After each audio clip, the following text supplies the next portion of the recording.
Morning, everyone.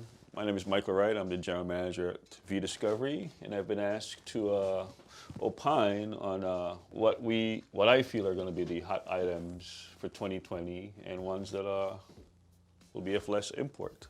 Nick has asked me to look at this beautiful board here and see what I feel. I'll start with the ones that I feel won't be that important in 2020. There's one here called blockchain in e-discovery. Been hearing that for a while. Haven't seen any movement on that yet, so I'm going to move that to the bottom here. This growth via acquisition. I might be proven wrong on this, but I mean, so much has happened over the past few years. I think at some point there's going to be just a saturation and there'll be no more growth via acquisition.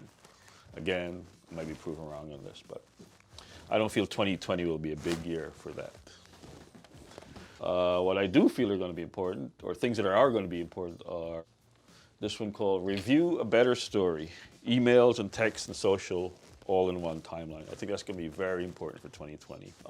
More and more client communications within a corporation are being taken place on different platforms, whether it be email, text, chats.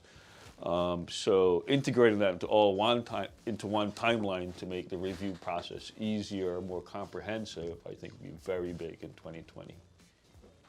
From a management standpoint, or someone who's constantly talking about pricing every day with my clients, I have more and more clients asking for flat rate pricing. It brings predictability to the marketplace.